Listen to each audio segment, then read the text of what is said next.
So it was like my second or third home game, and I hadn't even been in the game yet. And I had tried to get in the gym, and they stopped me. And they were like, "Oh, sorry, this is the player's entrance." I was like, "I know." He looked at me confused, and then so I was looking at him confused. And then he was like, "Oh, I'm sorry, are you a trainer?" And I just kind of was just like standing there. And then another security guard came over and like whispered, "I think he plays on the team." At guard, it's number 17, Jeremy Lin!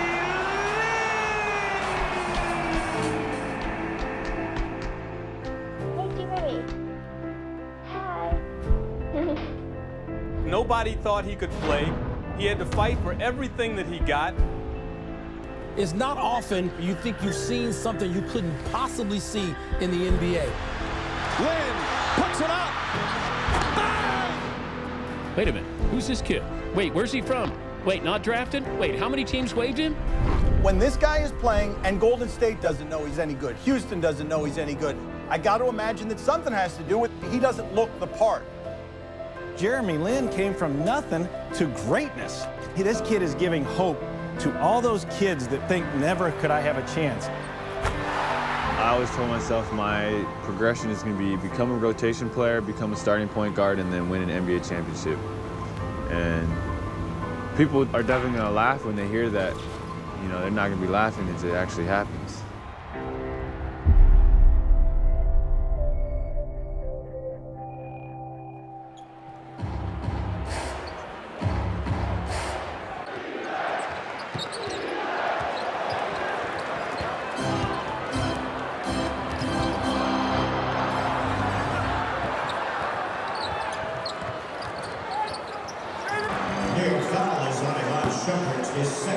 And now he'll have to take a seat. And again, Mike, look who's coming in. Jeremy Lin, and you're a pretty big ovation. I know God orchestrated this whole thing. There's just too much out of my control. And just the way it happened was just miraculous.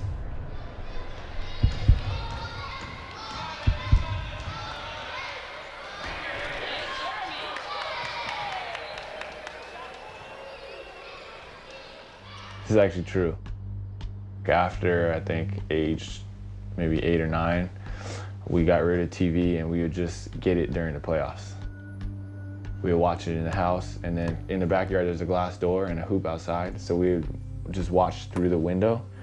And then anytime there's like a break or a timeout, we'd go out and we'd do the exact move that just happened, and it was pretty much all just copying Michael Jordan and watching him win. And so we loved watching basketball that way, and it was always a dream of mine, but I didn't actually think it would be a reality. Where did you get this done? Downtown. Here, oh, yeah, down in the village? Take a look. Look at this. Let me see what you... the bag of... Hey, that What do you think? Beautifully done. Yeah. Fantastic. Thank you. Every kid has a dream. Some want to be a fireman, others an astronaut. Most of the time, dreams are just dreams.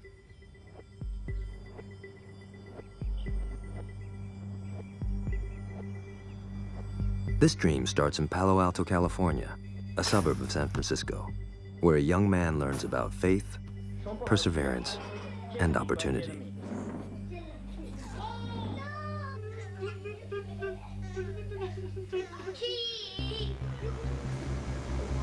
在台湾我们只重视 academic， 我们并不重视打球。那时候上完班之后，每次就很累，觉得很累。所以我在想说，既然我看篮球看了这么多，特别是 NBA， 那我就开始练习打篮球。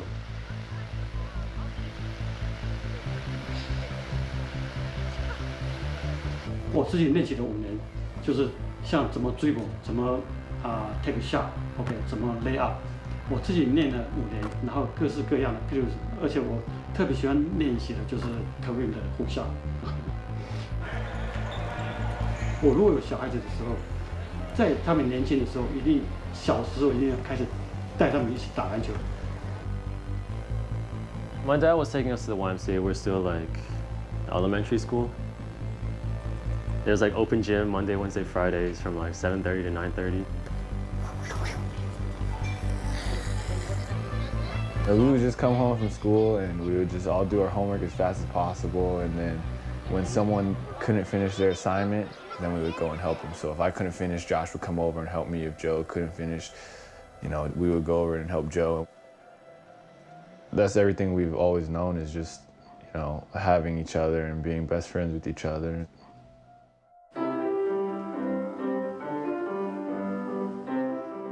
I didn't want to play the piano, and I was horrible at the piano. Like every year, the recital would come around and I'd be pretty much playing the same song.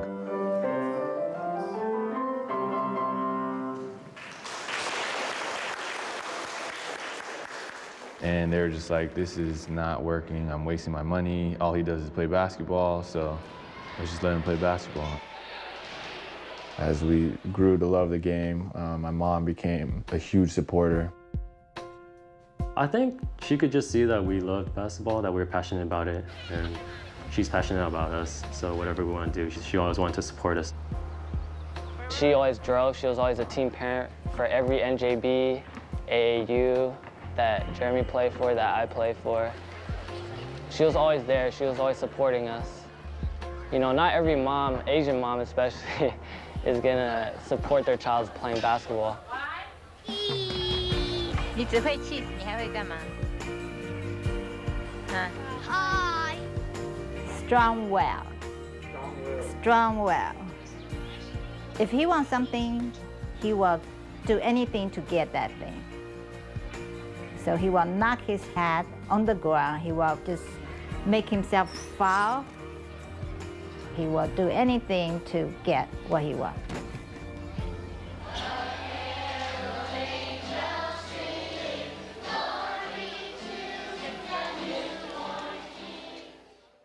Growing up, my family always emphasized God first, school second, athletics third. In the beginning, they weren't sure how long I could play basketball. They were just gonna ride it out and have fun with it as long as we could.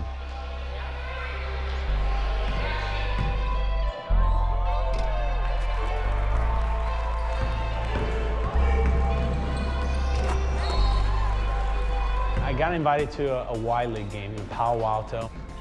And he's just this little kid. It's just, you know, you wouldn't think it, but he just scored the basketball so well.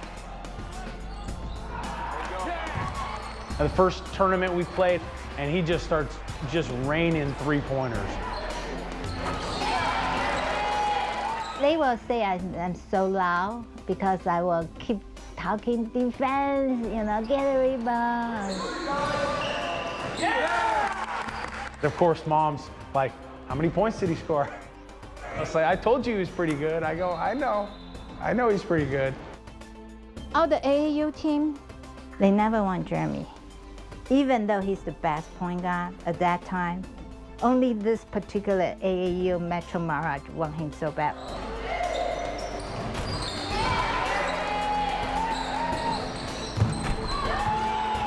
I love being the underdog just because it's just what I'm used to. You know, I would be good in this league, and then people would say, oh, but he can't play well in this league. Every time Jeremy play against somebody who people say it's good, Jeremy play better, then they start thinking that person is not good. They don't give Jeremy credit. Yeah. There's a $14 extra large burrito that's like this. Oh my God, you should all eat one. Eat it. Jerry, you can get the big one? Yeah. Man versus food. I'm about to beat 6. I don't know how I got so tall, dude. I ate a lot. I would hang from monkey bars. I would lie off the edge of my bed thinking that gravity would pull me and make me taller. When I was 5'3", as a freshman in high school, I remember, my mom remembers this too, I would get in the car every single day and I'd be like, why aren't you taller? Like, this is why I'm so short. She always said, blame your dad, I'm not that short. She's 5'6". For an Asian woman, that's pretty tall. And my dad's also 5'6". Yeah.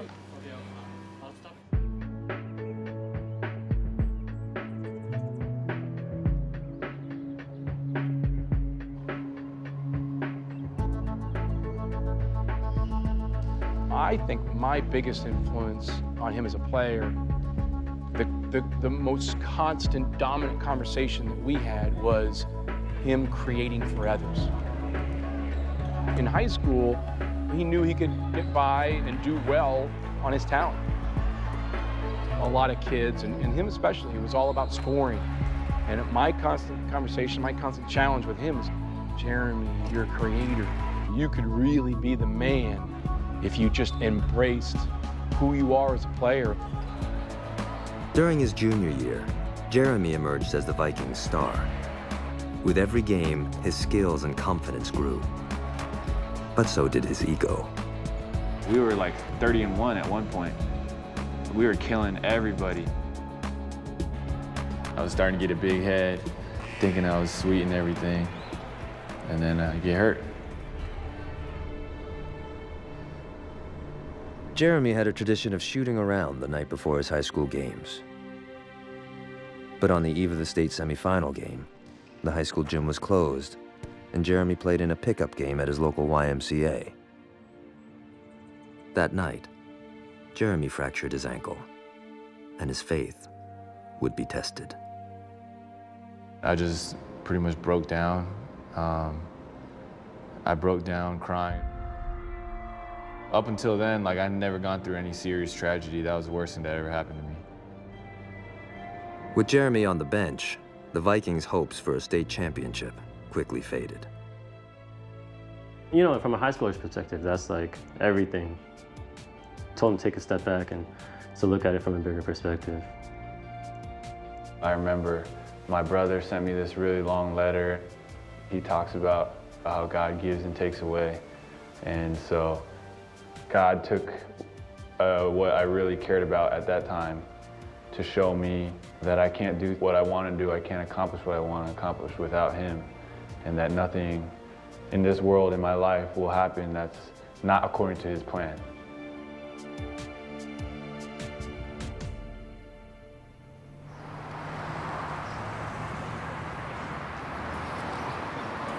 When David faced Goliath, he didn't know the outcome, but he was zealous for the living God.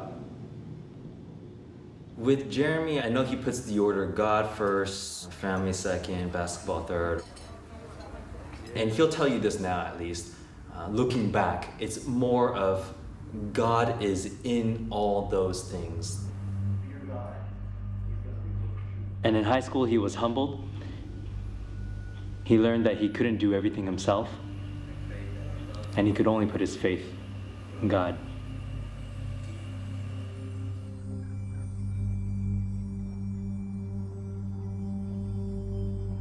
I told myself, I have 1 year left of guaranteed basketball. I said, I'm gonna do everything I can, and I'm gonna go out fighting, and I'm gonna make sure that we get back here.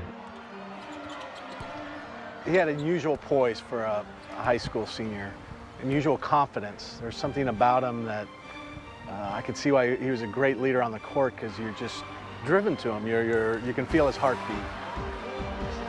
Every close game they had, Jeremy Lin was making a big play. And it was every different way, a three-pointer, a steal at the end of the game.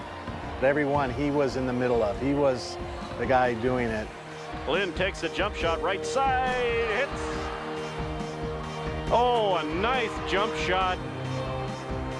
Lin for three, buries it. Nothing was going to stop Jeremy from getting his team back to the state championship. And soon enough, Palo Alto faced Goliath. Inside Arco Arena, it's modern day, and Palo Alto is the CIF Division II state championship just moments away from tip-off. I think a lot of people just assumed that getting to the state championship game, Palo Alto would be satisfied with. Jeremy Lin would be satisfied with it. And it was just much more of a formality when they played modern day high school. Southern California schools dominate the rankings. They're the powers at B. Palo Alto out in the suburbs, not so much. Everybody said Mater Dei was the team. Mater Dei is the big dog. Mater Dei, number 11 in the country. The whole week leading up to the game, it was just like, how are we going to get a rebound? How are we going to be able to play? I remember walking around campus and there were all these reporters and they'd be like, oh, you think you can win? Like, how are you going to beat them? And everyone was asking me, my friends were asking me. By the end, they were like, you think you could beat them? I was like, man, just come to the game and watch. Along with Mater Dei's decorated history and dominant reputation, this varsity team had 8 players over 6'6". I was kind of relieved that we were playing Palo Alto. But the more I watched on tape, I just had a feeling, you know what? These guys are better than I thought. You know, you don't get to the state finals by not being good. There's Lynn. Needs something good, and he finally got it. We were not intimidated at all and really came out playing our game. There's Lynn. Oh, there's that quick first step that they talked about. Palo Alto on a 9-2 run, and that's over. That kid can stroke the triple.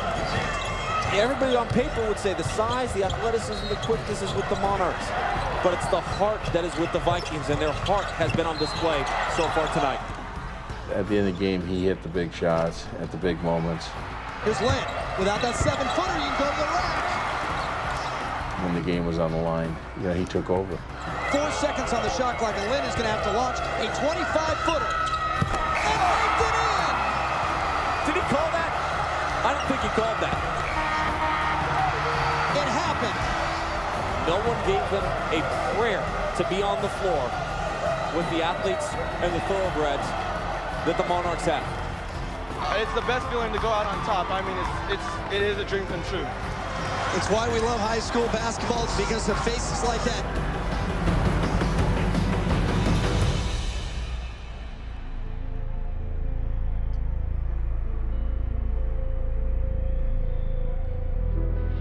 When I really looked at everything a basketball player could do for himself individually and for a team, Jeremy Lin was the best player here. But yet, colleges weren't clamoring for him. He just didn't fit the mold. After my senior year, I was just dying to play in college, and I felt like I deserved it. I remember it was just a very long process, very frustrating because I was going from Pac-10 school to Pac-10 school. I couldn't even get some Division III schools to look at me. And I was dying to go to Stanford. I would go there and play with them all the time. I would always ask their coach, you know, what can I do to play for you? And yeah, I've always said if I was black, I would have gotten D1 scholarship, but that's my personal opinion. Well, he's an Asian kid. He's an Asian kid, and he's not 7 foot tall. And you don't see a lot of Asian point guards making it in Division I basketball. Such a simple kind of thought, but that's was the thinking.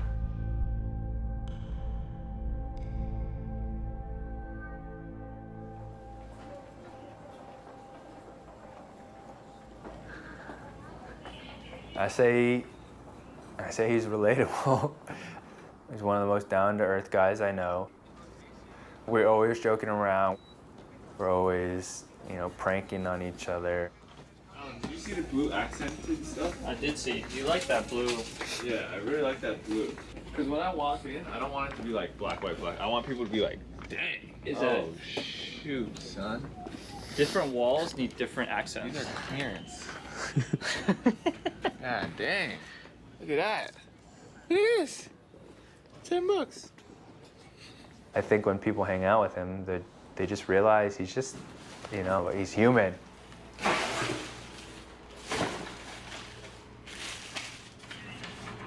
Good. All right, I'll let you know when we're ready to go.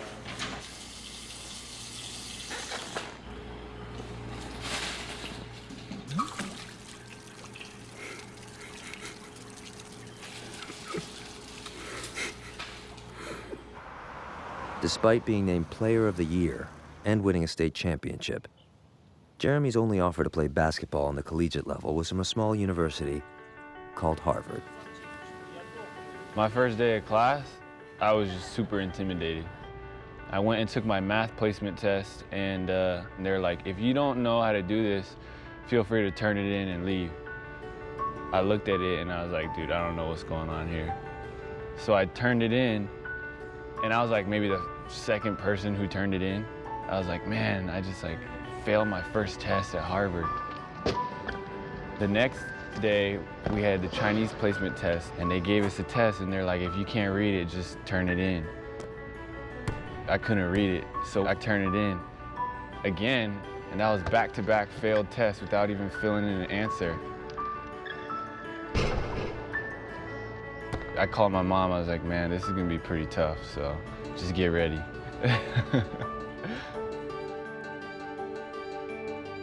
In a lot of ways, Jeremy Lin going to Harvard was a very logical thing. There were 23 Asian Americans at Harvard whose last name was Lin. And so for Jeremy Lin to show up at Harvard being this Asian American kid who had a perfect math SAT 2 score was, you know, nothing rare. But the fact that he was amazing at this game, the question was then, how did he fit in at Harvard? There is Tommy Amaker, 1987 graduate of Duke, of course, first year at Harvard, 11th year overall as a head coach, 180 career wins. With the hiring of former Michigan coach Tommy Amaker, Harvard was committed to a new era in their basketball program. Amaker was a star player at Duke University, then spent 9 years as an assistant coach to the legendary Mike Krzyzewski. The basketball landscape at Harvard was about to be transformed, and Jeremy was leading the charge. We knew we had something pretty interesting, especially with Jeremy, because of how hard he worked, first of all, and how important basketball was to him, and then his talent. I think he was very much underrated, and I think he wanted to play in the style and the system, you know, that we were going to implement, which is going to be high octane, and he's a hard-charging, aggressive, fearless player. A steal by Jeremy Lin. He's going to go in for the easy jam. Looking up ahead, Lin splits defenders and lays it in. All right, now. My 15 years of coaching, my 4 years at Duke, I've never seen anybody work as diligent and as hard as Jeremy. He came in every day and put the work in. We watched film every day. We did work before and after practice. He busted his tail and he did all the things that we asked him to do. Top of the circle, deep three, Jeremy Lin. It seems the bigger the game, the better he played. It's Big East basketball as the 13th-ranked UConn Huskies host the Crimson of Harvard. Now keep an eye on Jeremy Lin today. This is the type of player that can single-handedly help Crimson pull off a miraculous upset. He was the best player on the floor. You know, that's saying a lot when you're speaking of a team as the caliber of a Connecticut. Wow, what a move on the runner off the glass. Timeout. I think that's when everybody was like, all right, he's more than just like a good college player. Like, he just made a very good team look bad. Casey had it knocked away, and a steal by Dyson. Takes Lin to the basket, and Lin blocks him at the rim. What a block. Scoring 30 points there, being forced to deal with in every way. Back to Lin, top of the key. Pump fake, drives in, throws it down with both hands. Oh, what a dunk by Jeremy Lin.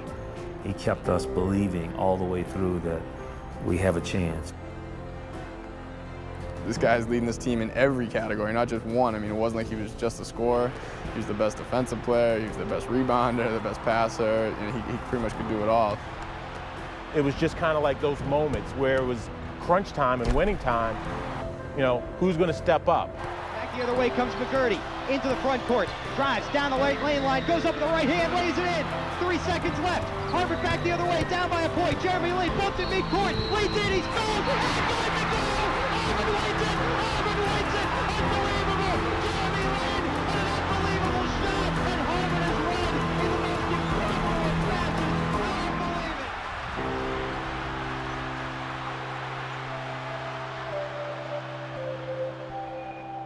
When I was growing up, I was playing in the AAU tournaments. We would play in games, and a couple times people would be like, yo, take your ass back to China, or like, you're a Chinese import, or whatever. When I got to college, it just like got crazy. It was just like, you chink, you know, can you even open your eyes? Can you see the scoreboard? You know, just like crazy stuff. Not just be like, dude, like, what is going on? Being in the spotlight brought Jeremy an inevitable byproduct: attention, both positive and negative. I mean, people look at basketball players in terms of race. A lot of times, basketball is not considered an Asian sport here in America. Be playing on the road, specific gyms in the Ivy League, and they would yell racial slurs to them. It was shocking to me to see racial taunts in the Ivy League because you think that at that level, certainly in this supposed, very academically, progressively oriented group of schools full of Asian students on their campuses, that would be something that was unthinkable, but it wasn't. And I just told them it's a sign of respect. Yeah, they're ignorant, but at the end of the day, they're trying to get in your head. You're thinking about what they're saying and not thinking about the game.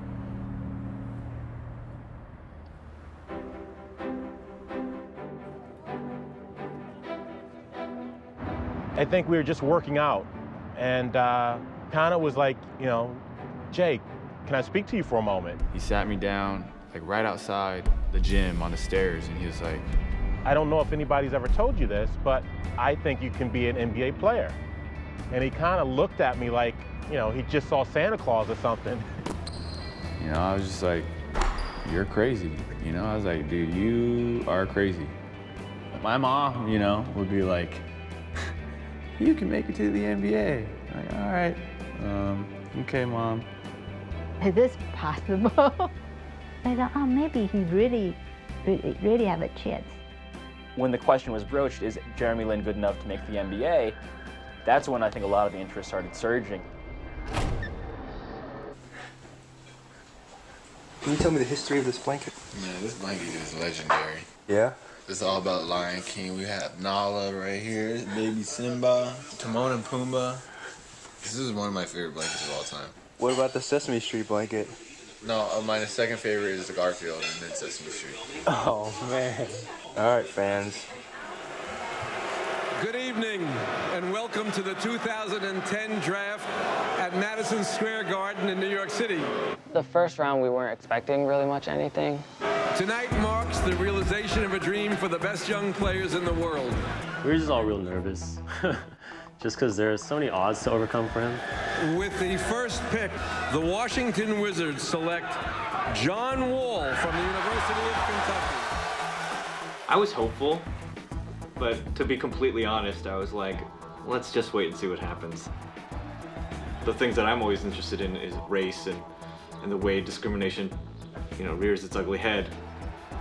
I was really interested in seeing if a team would take the plunge and take this Asian American player. It's funny. Like, the team that I had the highest chance to get drafted by was the Knicks, because I crushed that workout. With the 39th pick in the 2010 NBA draft. I was like, if I don't get drafted here, I probably won't get drafted.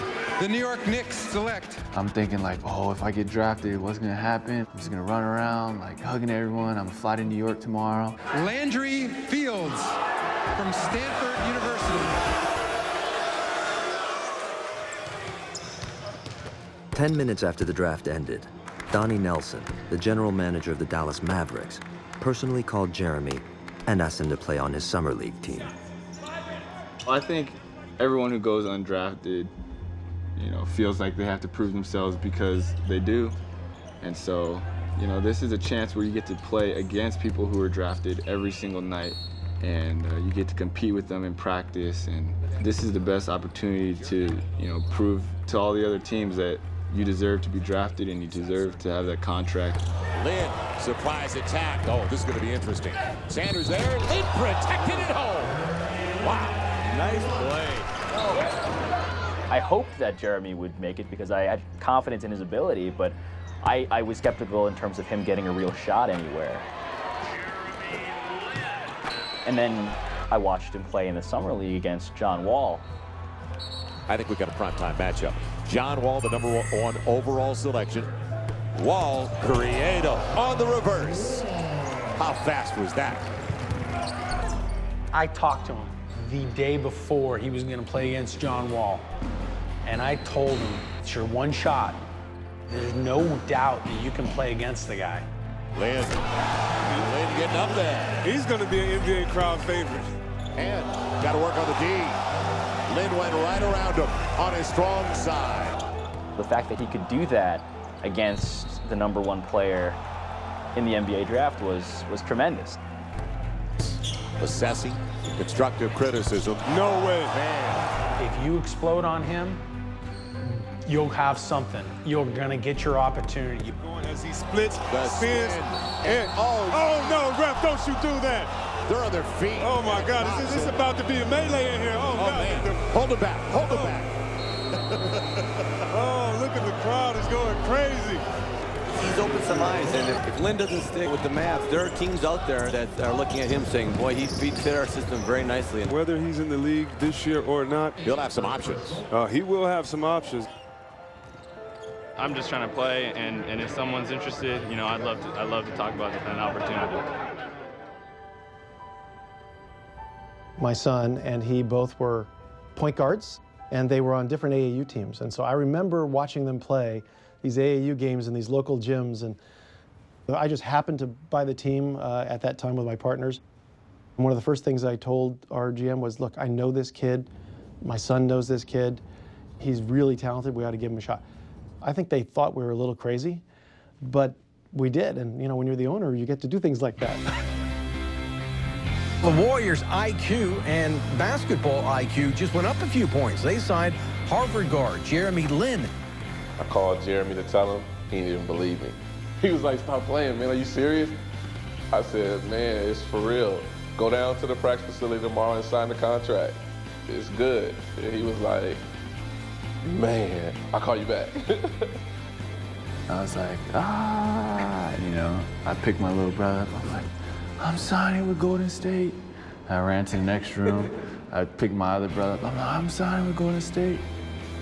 I can't even really describe it because we grew up fantasizing about the NBA, and the fact that we grew up rooting for the Warriors made it just even that much crazier.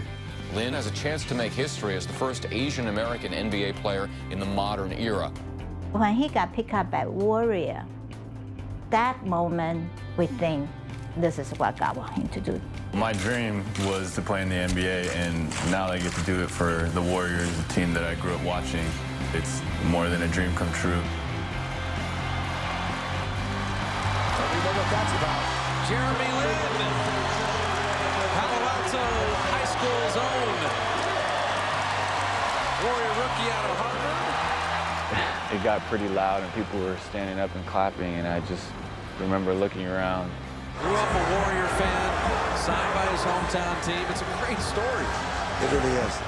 It was so emotional for me to finally get there, for me to finally be there, and I couldn't envision myself there even a year ago. When I saw him guarding Kobe, I was like, wow. We've been watching this guy ever since we were little. He's there. Missing, Lee with the rebound. I love what Lin did, didn't foul him. Ready to return for the Grizzlies. Williams. Lin's got an open look and then threw it to Battier inexplicably. Welcome to the NBA. I hate when everyone's looking at me. I hate the spotlight. How am I gonna be myself when every time I touch the ball, everyone expecting me to do some crazy, miraculous play? People could see it on my face. I was out there playing, but I wasn't playing my brand of basketball. I was scared, nervous, and just a lot of questions and a lot of stress and a lot of uncertainty floating around. The ingredient that's missing is the fact there was a player named Monte Ellis and Steph Curry ahead of him. You know, coaches need to win at the NBA level, and so Keith Smart, who was our coach at the time, really didn't play him a lot, and this is how these things happen. At first, I was like, he knows I can play. He knows I can play. And then I wasn't playing at all, and then I was reading all these articles oh, he's just here to sell jerseys and increase revenue. And I was like, maybe that's all it is. Maybe that's all I'm good for, you know? I think we have to be honest with ourselves. There was definitely a marketing element to it. I mean, he's a hometown guy. Bay Area has a significant Asian American population, and the way it played out, you know, people went bonkers for that.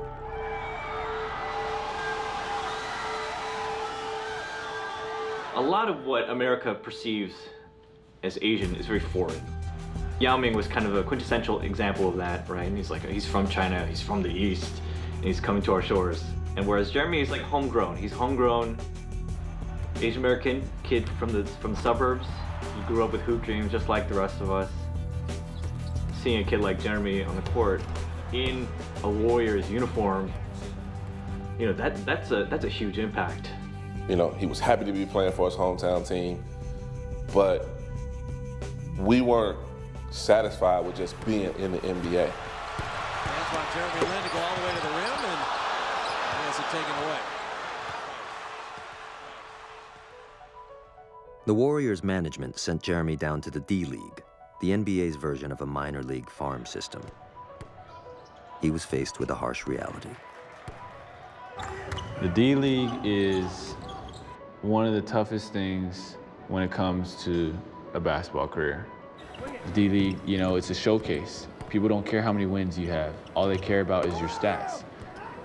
It's all about you, and you have teammates, but they're not really on your team.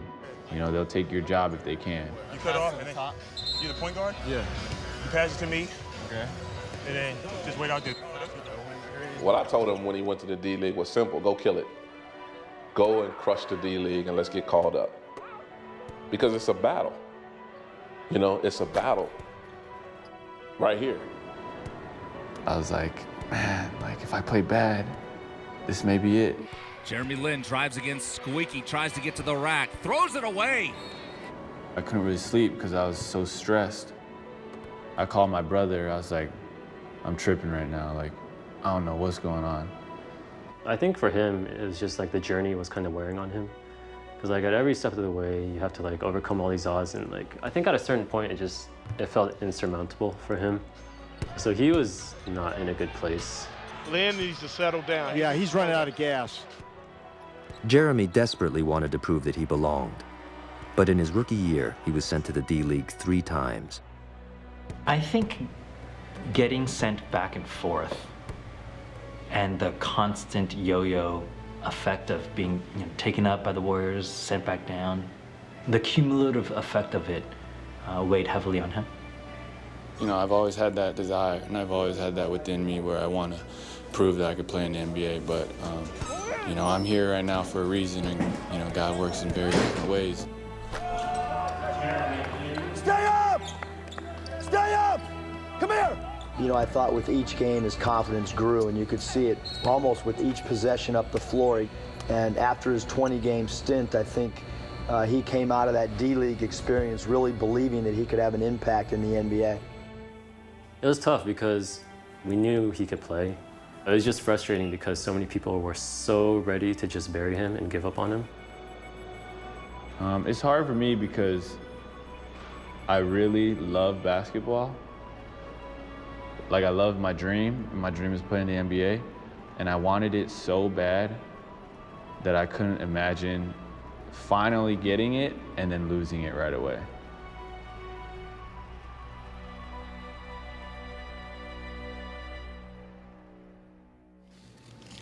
Does anyone in here think LeBron is not as good as Kobe right now? I think LeBron is definitely not better, just bigger. It's kind of hard to say. You know better than us, so. No, I don't know. I just had closer seats.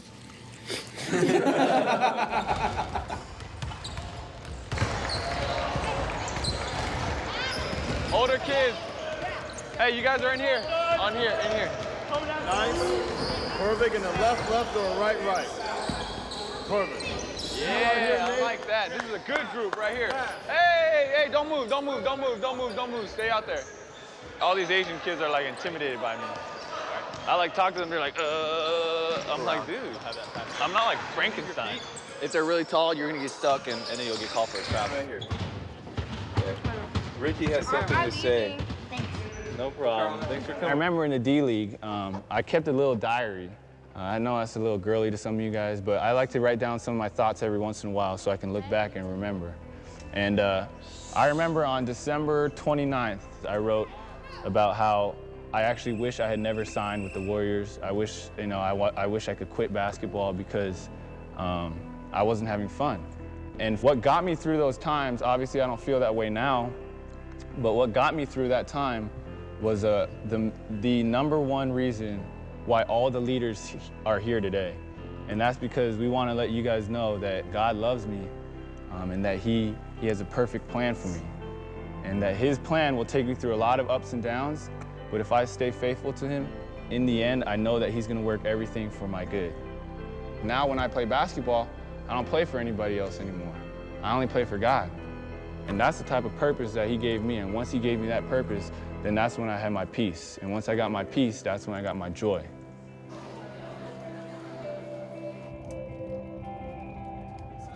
Sometimes, a change of scenery can shift our perspective on life.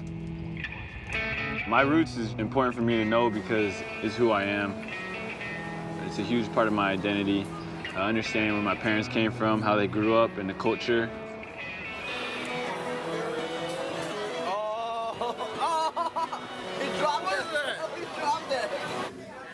So that's why I come back every summer, just to get a good feel for that. I'm very proud to be, who I am.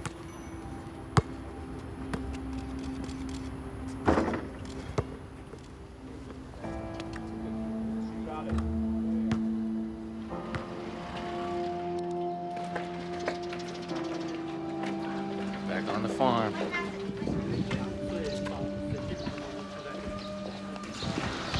I'm back up a little bit now. 叫什么？我，你要叫什么？你要叫他什么？阿哥啊。啊！哦，你叫到大，要不要叫到大？不行啊，叫别了。他现在已经98岁了，98岁，那里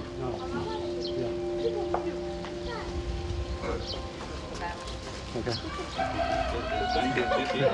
Seeing where my dad grew up, so 40 years makes a huge difference, just from him growing up here to how we grew up in the U.S. So it's definitely humble beginnings. 说他是在加州长大，代表 Golden State Warriors， 然后第一次回到China 来。 毕竟是 NBA 的球员，对吧？然后我们这辈子有可能就这么一次机会跟 NBA 球员接触吧。谢谢平湖的球迷和市民的关心，以后我要常常来看大家。Hey dude, I see that rip. Oh, hey, hey. Watch yourself. My grandparents are born and raised in China. My parents are born and raised in Taiwan, and I was born and raised in the U.S. And so there's a lot of history and a lot of culture behind who I am.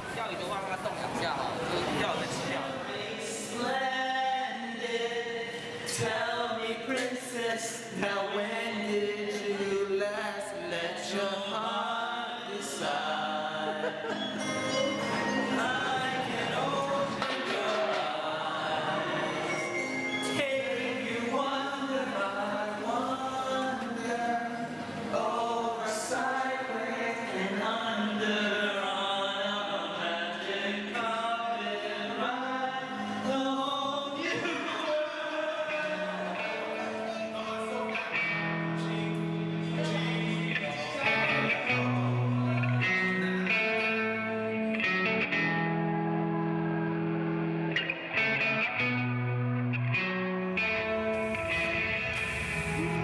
What would you like to do right now? I'm about to go out here and judge this dunk contest. This is the finale, the championship game for the Nike Summer League. So I'm about to get into this right now. 谦虚，然后打球起来呢，在他身边的 They 队 said I 友 can 们 speak Chinese. 都是比他高一个头身。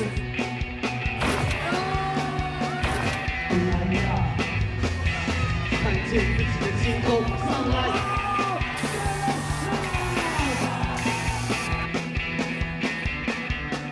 Basketball culture here is crazy. The fans, they love basketball. There's people playing basketball all the time on all the courts. The level of competition is definitely growing. Got a chance to see some games, and so, it's definitely awesome coming back and seeing how much the sport has grown in the country.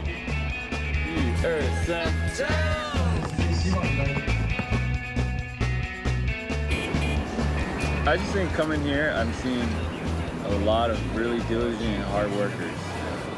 I feel like everybody works very hard and they do everything they can to support themselves and their families. And for me, that way is basketball. And I think hard work is definitely ingrained in Taiwanese culture and Chinese culture.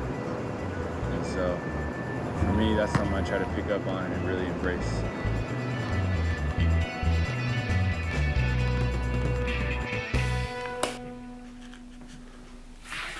Yo, man, we gotta go. Jeremy.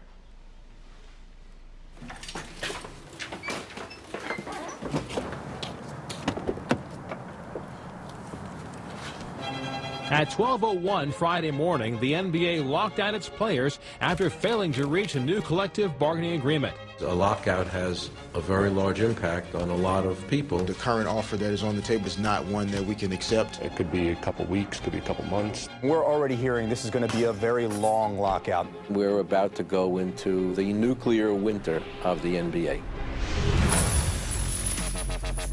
The collective bargaining process has completely broken down. And we're all in this together. And if these players don't get them what they want, they're not going to play. I don't think it's resolved. I think it's bad advice. I actually secretly wanted the lockout to continue because it gave me extra time to get better. We are willing to continue discussions on a potential compromise. There are some owners who are willing to forego the season. We want to play basketball, that's what we do. And right now, we don't have an opportunity to go out and do what we do best. If we need to lose an entire season, we should go ahead and do it. Got all my sweaty t-shirts in here, man.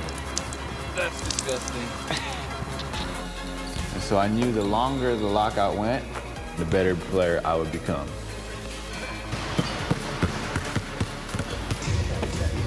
We're warming up. We're just warming up. Boom. That's it. That one was perfect. Feel good? Feel good. As he gets better as a shooter over time, it's going to be like money, money, money. He's only going to get better, and he's awfully good now. Don't you think? That's the other part, getting into this cranium to get him to believe, like I believe in him. Merry Christmas, basketball fans. The NBA is coming back. Fans are getting what they want. Owners and players reached a tentative agreement to end the 149-day lockout.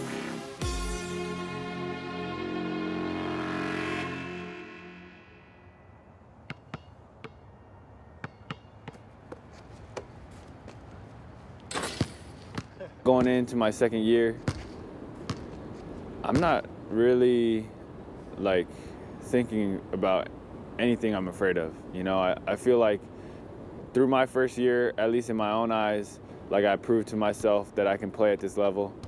And I think mentally, I'm at a much better place where I'm just going in and I'm just gonna be myself and play my own game. And from that standpoint, I'm really not afraid of anything going into training camp. I feel like I have nothing to lose.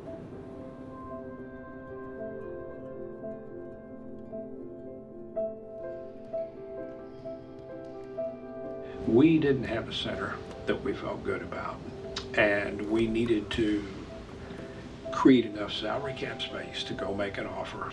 And in order to do so, we had to cut somebody. It was one of the hardest decisions that we could have had to make. They called me up midway through in the middle of a drill. They're like, hey, you gotta go upstairs. I went in there and the general manager and assistant general manager were like, we gotta let you go. We're trying to get DeAndre Jordan. He had worked tremendously hard preseason. So I was like, man, this is a blow. I mean, this is a kick in the stomach right here. They're like, oh, we wish you the best of luck. I was like, thanks.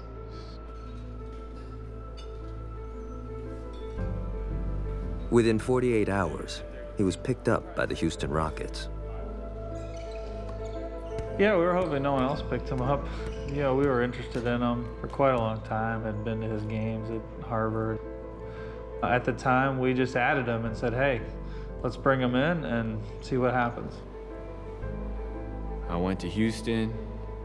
There were 6 point guards there. I couldn't even get reps in practice. I don't understand. I was backup point guard at Golden State, and now they're gonna bring me here and I'm 6th string.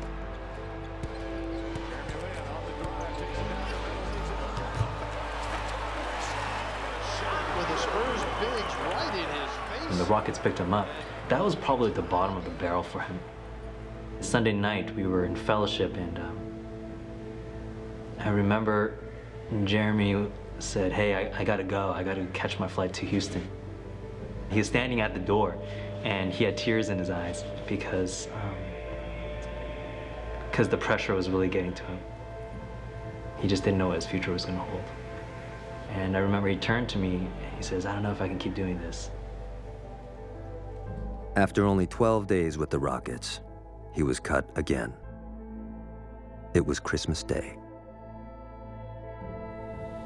So, all right, obviously a lot has been happening in the last couple weeks. What's going through your mind and how you feeling today? Christmas morning, I was waived, flew back home Christmas night, and within 2 weeks I had been waived twice by two teams who said they still wanted me. 10 a.m. this morning, found out the Knicks had picked me up, and that's going to be my first game with the Knicks. It's going to be at Oracle Arena. You know, I'm literally going into this game tomorrow night. I have no idea who my teammates are. I've never played with them one time. I have no idea what plays we run. I don't know a single play. And, you know, I haven't even talked to the coach yet. So it's going to be interesting. And you see Jeremy Lin coming in. They just signed him today. Went to walk through a shoot around today. Lin, who played with Golden State last year sparingly, played in the D-League. And it's a nice ovation. It's a great opportunity for me to be able to just play. And I think for me right now, the one thing I really care about is just an opportunity to play. I'm gonna give my best effort, and if I go down, I'm gonna make sure I go down doing it my way, which is God's way. And so it's the night before, and I gotta get my bags ready. And after the game tomorrow, we head to LA, Sacramento, and then I'm off to New York for good.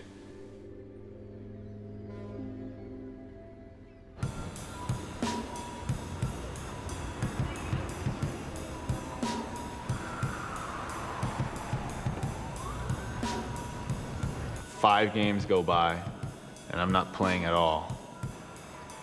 Nothing was really making sense to me. If you bring me in and you don't let me play in practice, let alone the games, then why am I here? Well, I felt like, I could help you, and I was watching us lose. The Knicks have lost 4 straight games. And the losing streak continues. Knicks have now lost 6 in a row. There's a chemistry problem there on the floor. They need a point guard to distribute the ball. Jeremy's original 2-year contract was about to expire, which meant that if the Knicks let him go, he'd be dropped with no pay, and this time, for good. During practice, Jeremy would stand right beside me on the side of a court and not really get in even in practice. He was just there in case one of these guys got hurt. I pretty much saw the writing on the wall. I was like, I'm pretty much done. And I was resigned to the fact that I was gonna get let go. Standing on the side of the court, he comes up to him and he goes, "Hey coach, I've got a question." I go, "What is it, Jeremy?" I'm taking a taxi everywhere. Should I ship my car out here? And he was like, probably not. I was like, oh hell, I'm gonna get waived. And so I went and talked to Glenn. I said, "Glenn, what do you think?" And he goes, "Well, we haven't really seen him. We don't know." And I said, "You know what? Let me try to see if we can get him in a couple games before Tuesday and just see what happens." They're like, "Look, you're going to play tonight. I want you to go out there. I don't want you to do too much." I was like, "Okay, I won't." 8 points for Garnett. Lin coughs it up. Bradley to the rim. I didn't do too much. I pretty much did nothing. I played horrible. I missed shots. I had turnovers. I had bad fouls. Lin reached in. I thought at most I had one more chance the next game. I was like, okay, I just screwed the Boston game. I probably will get cut, but they may give me one more chance tomorrow. I think at the time, Jeremy was actually staying with his brother in New York. And he was talking to me on the plane. He's like, my brother, he's got some people over. So, is it cool if I crash at your place instead? You know, I was like, yeah, sure, man, come, you know. I was given forewarning, though, that my couch wasn't huge. It was actually a rental couch at the time. It might have been maybe 6 feet long. We get in at like 2 in the morning. I go over to Landry's place. He's like, this is my couch. And his couch is like this big. I'm like, dude, I have my head hanging off of one end and my legs hanging off the other. I'm like, oh my gosh, how am I gonna get a good night's rest? Like, I might play tomorrow. This might be my last chance.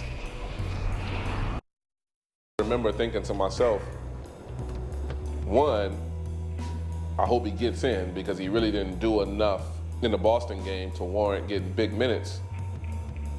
And two, if he gets in, he's got to play well or they're going to release him after the game. It's funny, this season was the only season in the last like 11, 12 years since the last lockout where people have played back-to-back-to-back games.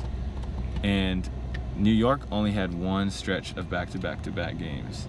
And if we had more days to rest, I'm not sure if I would have been able to play in that game. I prayed that day, and my prayer is, God, if this is your will for him to play NBA, you need to show us.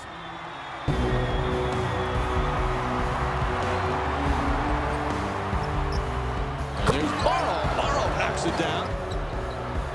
Williams sets himself, puts up the three, and knocks that one down. And the Knicks find themselves down by 10 already. Again, Mike Hickey's coming in. Jeremy Lin, and you're a pretty big ovation.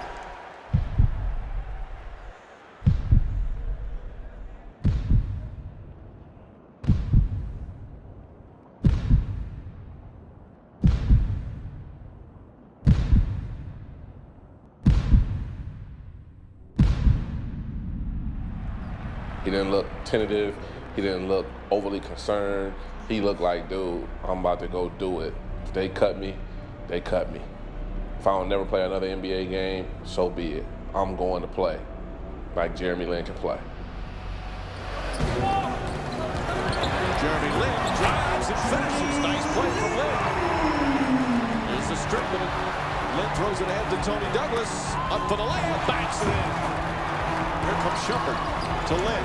Lin flips it up and puts it in. Jeremy Lin once again. He finished the half with like 10, 4, and 4. Like good numbers for a half. That was such a higher high than like anything he's like done. So I was like ecstatic at that point. The second half, he just went nuts. Driving to the basket, does it again. And a chance for a three-point play as he got hit. Bumped by Petro, gets to the rim, count, and a foul. He is in one special night become a Garden favorite. Will it be remembered? He was stringing together like 3 crossover moves in a row, like things he's never done before. Splits the defense again, gets to the rim, pucks it in, and a foul. Wow! And the crowd on their feet saying homage to this man. Crowd, even it looks like his teammates don't believe what they're seeing. I was just so emotional. There's no way they can cut me now. I just had the game of my life. Again, the crossover, the basket, puts it up, puts it in. Jeremy Lin with 25. And this crowd is going crazy. Penetrating, manipulating, devastating the Knicks. He's the hero from Harvard as the Knicks get a much-needed victory on the game of his life. And he is swarmed by his ecstatic teammates and a jubilant crowd here at Madison Square Garden. I'm just thankful to God for this opportunity to be able to come out here and play with this team and this organization. Man, I was taking a shower and I was like, I didn't even know. I was like, is this water, like from the shower, or am I actually crying like tears of joy? So I was just like so high on emotion. I was so happy. I was sitting in the shower, replaying all the times in the D-League, all these flashbacks of these tough times I had to go through. And I remember I got out, I saw my family and they were all smiling. I called my agent and he was yelling at me on the phone, you know, like, I'm so proud of you. I knew you could do it. That was kind of like the much needed breakthrough that I was hoping for. Before Jeremy Lin's first big game against New Jersey, he really wasn't in the Knicks' plans at that point, and I'm told they had begun to look seriously at replacements. Clyde, Saturday night, Madison Square Garden sounded as loud as we've heard it all season. He was magnificent. You just hope from a Knicks standpoint that he can run the offense as well as he ran it on Saturday. I just really wasn't nervous for my first start. And, you know, usually I would be, but I don't know why. I just felt really comfortable, and it was just a supernatural peace. And it's one of those things that, you know, I can't really explain. For Jeremy's first NBA start, Amari Stoudemire was out for personal reasons, and Carmelo Anthony suffered an injury in the first half. Carmelo Anthony comes up hobbling. He's in a lot of discomfort. He can't move right now. The Knicks desperately needed a leader, and Jeremy would answer the call. Lin gets around Jefferson, looking, and backs it in. He had a couple of those the other night. We were running pick and roll after pick and roll after pick and roll. It's inside to Jeffries. I didn't know how he would follow up that New Jersey game because it was such a high, but he just kept making ridiculous layups. He was hitting jumpers. They didn't know my tendencies. They didn't know my weak spots, my strong spots, my sweet spots.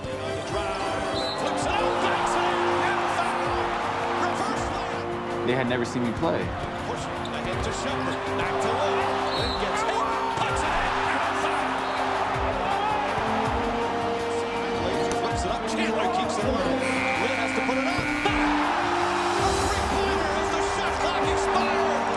I'm riding him like a freaking secretariat. Jeremy Lin with his second consecutive career night. He is the new starting point guard of the Knicks.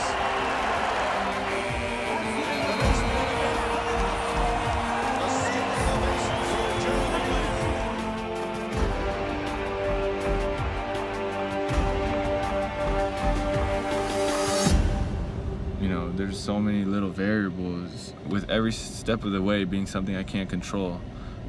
You know, Houston waves me a day late. If they waved me a day earlier, I would have been past the waiver wire. Shumpert gets hurt that morning. The Knicks pick me up because they had worked me out the year before. You know, it happens to be D'Antoni who's coaching here, whose offense is tailor-made for me. And all of a sudden, things just go crazy. He's averaging 26.5 points a game the last 2 games. I don't think that's going to continue. Obviously, that's not going to continue. And then we hit the road and go to Washington. And it's like John Wall again, you know? Like, I played against John Wall in the Summer League.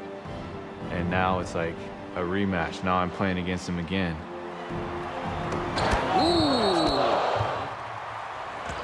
Lin on the drive, gets inside. A nice left-handed great play from Jeremy Lin. Breaks it down the floor and throws it down with the left hand. I was like, dang, he kind of dunked on my head. I was like, I'm gonna try to get him back. A couple possessions later, they messed up their coverage. I had a free lane, and I just tried to take the rim down.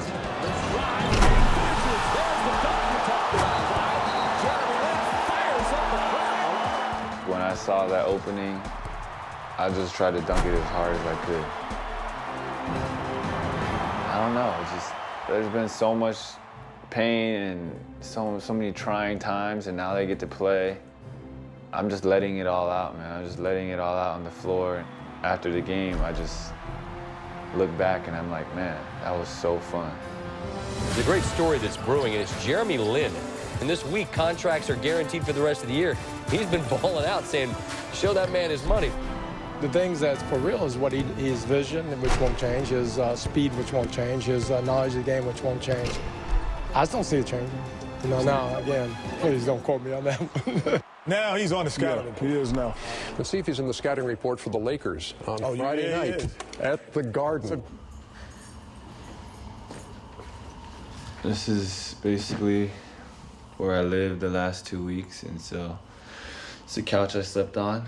My brother and sister-in-law did a good job of hosting me, had a lot of fun. And now their little kid might have to move out. If I don't do laundry now, I won't do laundry when I'm married. Fact. You guys are brats. So we do other 他在我 things. 那是你的那是你的家教比较 Like- 他在我家的时候都来。 Like what? 不过这里比较麻烦。 What don't we do is the question. What don't you do? What do you do? I take a nap every day. Yeah, that I know. Who does that? Not many people can. Yeah, Not and many you, people and you can. eat a lot, non-stop, all day long. Yeah. Yesterday, the general manager was like, "Hey, Jeremy, by the way, you're guaranteed now, so get off the couch." I was like, This guy has a place to stay, but he doesn't want to stay there. He wants to crash in here. They don't want this to be on the news. Jeremy is sitting on the couch of his brother's "Why?" house. It's crazy. It's just crazy to. I'm telling you, social media, Twitter, Facebook, my phone. It's just. I don't know if it could get crazier than this. Like, I really don't. Jeremy Lin, are you following that story at all? No idea. I know who he is, but I don't really know what's going on too much with him. Are you surprised at the production that Lin's had over the past week? I don't even know what he's done. I have no idea what you guys are talking about. I'm reading all these quotes about what he's saying. Kobe Bryant has no idea who Jeremy Lin is. I'm like, what? I'm like, why would you do that? I didn't say anything about you. I never talked bad about you. So when I heard that, I was like, here we go. Would you consider guarding him if he's having one of those games? Let's not get ahead of ourselves. There is a new man in town. May the best man Lin. Over under 23 points for Lin tonight, Bomani. So against the Lakers with those trees they've got inside, it won't be so insane tonight. Kobe or Lin? Who scores more tonight? I'm going with my guy, Jeremy Lin, right here. Because you might do that. All he does is Lin, baby. Jeremy Lin in just 1 week has turned things around for his career and for the New York Knicks. I love it. It's awesome, man. This is like the greatest thing to happen to New York ever. It's one of those nights and it's one of those stories where it really is why we love sports. I didn't know how it was gonna turn out, but I was like, I'm just gonna be really, really aggressive.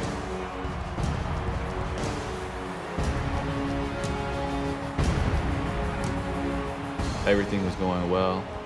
Everything was going down. Lin puts it up, puts it in. Terrific start. And listen to this Spartan crowd. I think the one thing where I kind of lost it a little bit, he had come down, he kind of like stutter stepped and spun and finger rolled it. Lin likes the open floor, spinning, puts it up and backs it in. Sensational play for Jeremy Lin. The garden erupted, and to do it on the national stage, anybody who saw that moment will never forget. Electrifying the Garden again. He's got 18 points. Welcome to our studios for the Jeremy Lin Toyota Halftime Show. Jeremy Lin was superb, 7 of 12 from the field, 18 points, 5 assists. Kobe Bryant and the Lakers struggling shooting the ball, but they're only down by 8. Bryant, a couple of fakes, gonna put it up and knocks it down. Stripped by Lin, stolen by Lin. Left side, Shumpert, left-handed layup. Bryant spinning, difficult shot for some. Yeah. Kobe Bryant again. He's starting to get in one of those zones right now. Gasol is on Lin. Puts up the two-pointer. Puts it in. Jeremy Lin with 31. And a rebound by Jeffries. Lin for 3.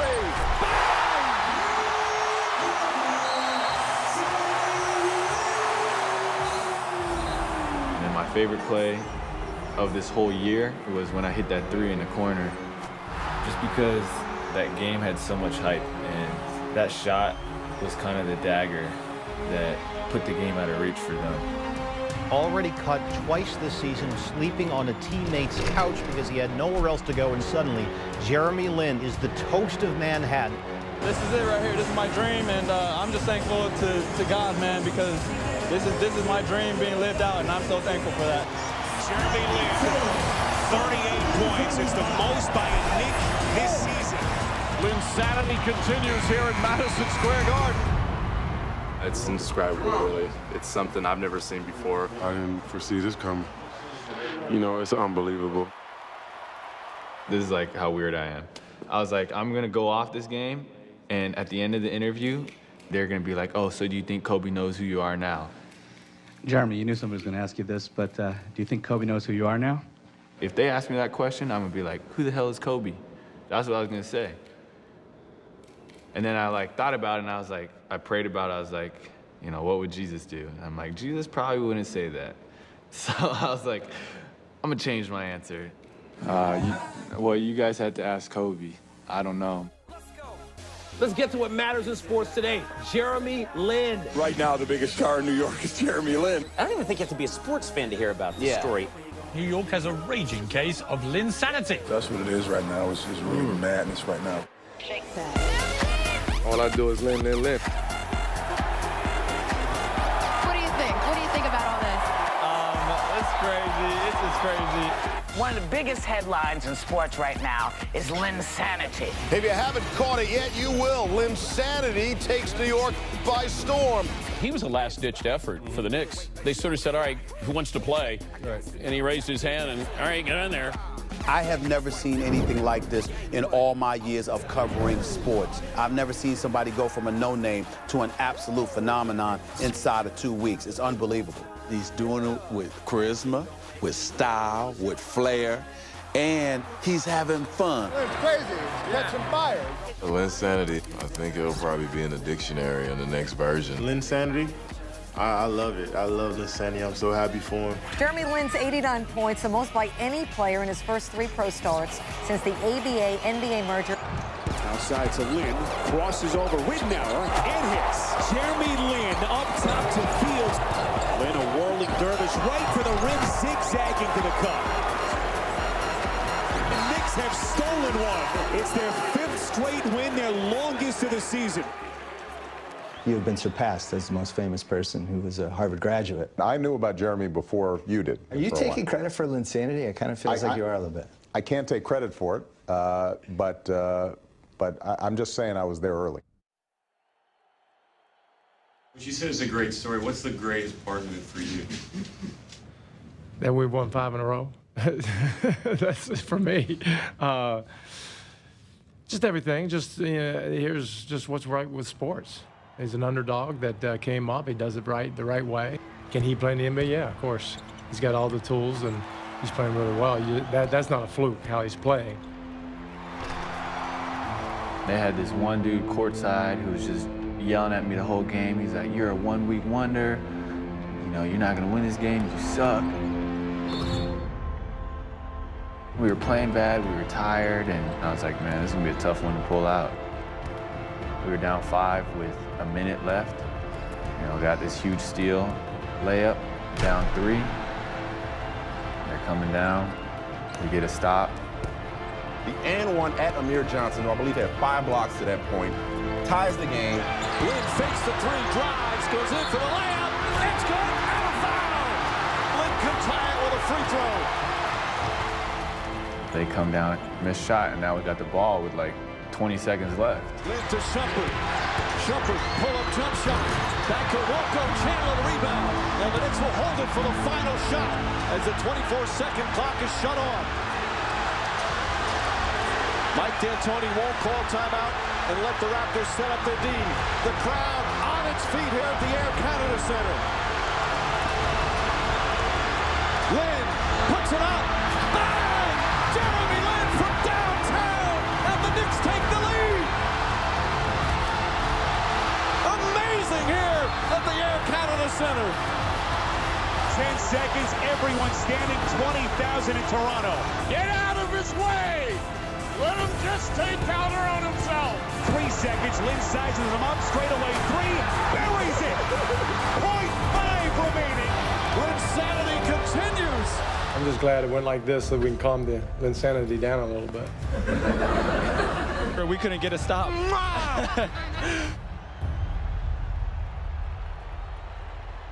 That's all I dream about is hitting the game winner and then doing some cool little dorky pose and then walking off. You know, that's like all I did growing up. I always wanted to do that. I wanted to know what that felt like. He's got the game, he's got the attitude, he's got the swag, he's got all of that. Okay. Thank you for being, or do I do the first part? No, just. Okay. Hey, Jeremy, whoops.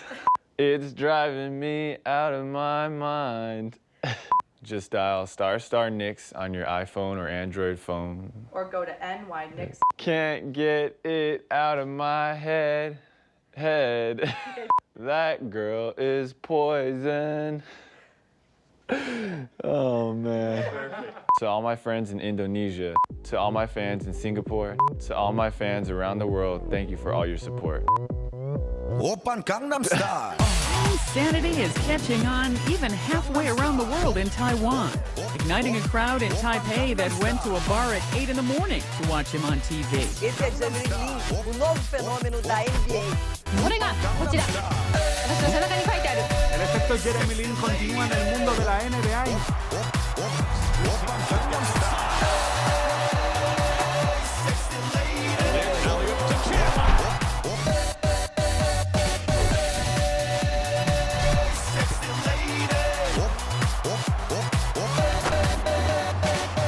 Oppan Gangnam Style. He's handled everything very well, as you said, unflappable. But if there is a chink in the armor, where can Lin improve his game? A chink in the armor. A chink in the armor. Nice build. He's got long arms. That's what you need as a point guard. And he's really, I mean. What about his eyes? He's great. He has great court vision. Take away the Lin puns. This is what you end up with. Amazing. Now, is that even legal? Jeremy Lin, yes, that's real. Jeremy Lin coming out of a fortune cookie. This whole thing has shown how unprepared we were to deal with this culture in this context.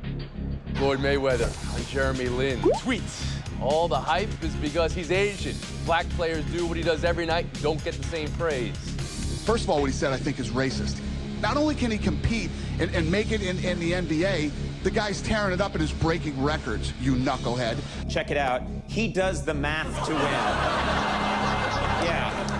For many years, we've had many stereotypes about Asian Americans, and now they're all kind of coming out like there's no big deal. They are a big deal. And that'll do it. The winning streak comes to an end in disappointing fashion, and the New Orleans Hornets hand Jeremy Lin and the Knicks their first loss in the Jeremy Lin era. Now it's easier for me, you know? Someone will say something racist, and I'll laugh, and I'll think it's funny. Everything I get now, like all the negative stuff, I'll just put it in one place and turn it into positive stuff so that I could use it the right way. And when I play out of anger, I play horrible. And so I had to learn how to control my emotions and then just like let it go.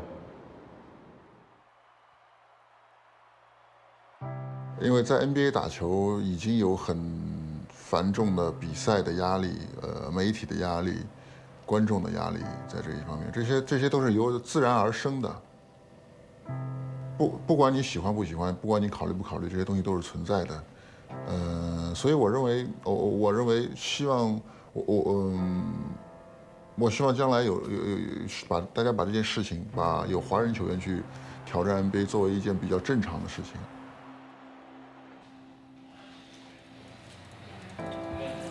That makes the video.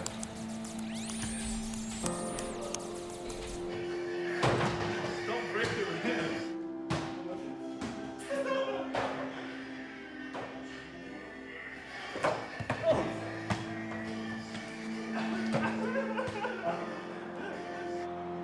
因为我感到，当你在突然一下子成为一个明星的时候，肯定会有很多的事情发生，很多的人出现，所以在这个时候呢，我希望他更多的和家人待在一起，因为家人是对自己最大的、最无私、最大的支持，只有家人是会给你最大的、最无私的支持。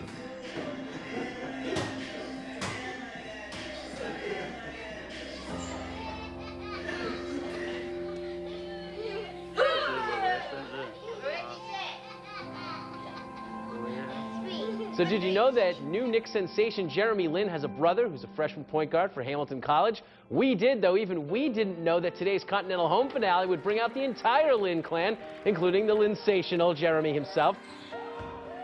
I did not know he was coming to my game, and I actually heard from a couple people on campus, like, hey, your brother's coming. I was like, no, he's not. I've never really had that before, have that kind of hype around one of my games. But I didn't see it as that big of a difference. It was just my family watching my game, so. I mean, he did come down. Before Linsanity happened, he had come down and watched my games before that, and no one really cared. For the last, 2 years, he was never enjoying himself out there. But in that New Jersey game, when things were rolling, for the first time, he was just having fun, living his dream. I think that was the best thing from Linsanity. The big question now is, can Linsanity continue? I don't know how long it's going to last, but right now, I don't care. Lin out of the corner for three. Got them all! Anyone who said they saw this coming Is lying. There's a lot more that he can do than anybody knew, and it comes down to confidence. Jeremy on the drive. For Jeremy Lin. Got the bang in the bucket. He's got that swag. He has that it right now. This transcends sports. It really does. He has shined and evolved into the best story in sports today. Pressure in the backcourt. Oh, and Lin will steal to the basket.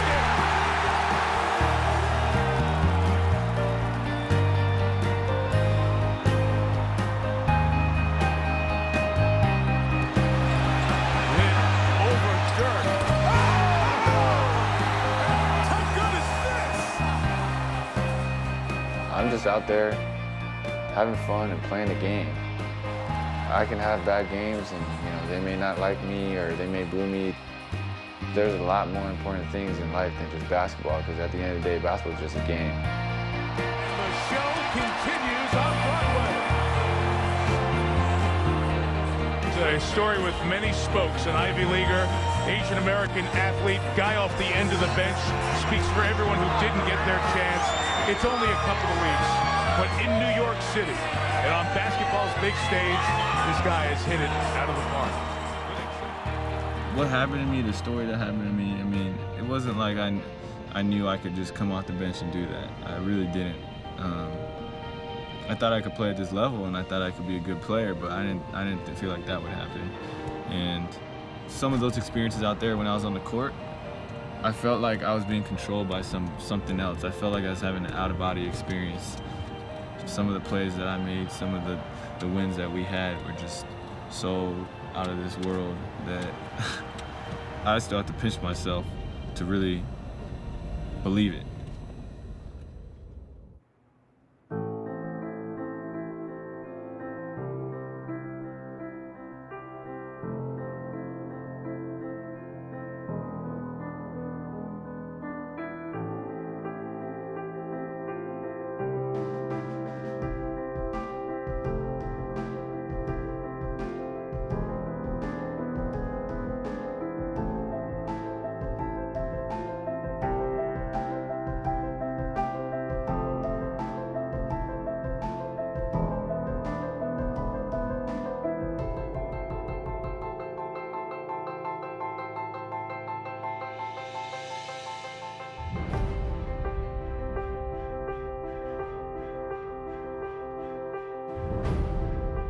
As Jeremy ends one chapter and begins another, the road ahead will continue to test his perseverance, but his faith will forever guide him.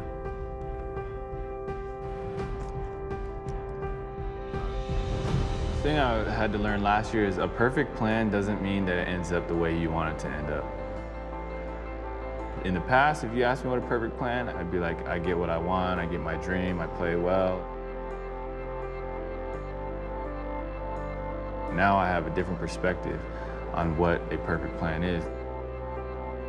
You don't get better if you win all the time. You get better when you lose. You improve when you lose. You look at yourself more when you lose. So if you learn a lot, or if I learn a lot, if I grow a lot, if I become a better person through tough times, that's part of his perfect plan, and that's part of his perfect will.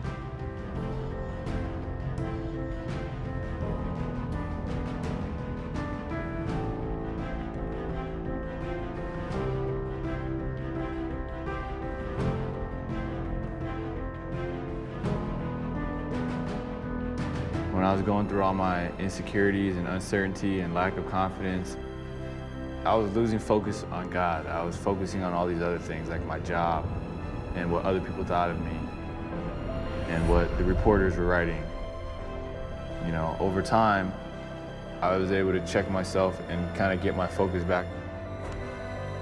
And I think God did something supernatural in me, something that I couldn't do on my own, something that I may never be able to recreate. So I think in that instance, you know, it's just learning to fight to constantly live and play for God. And when I do that, I'll be able to walk on water.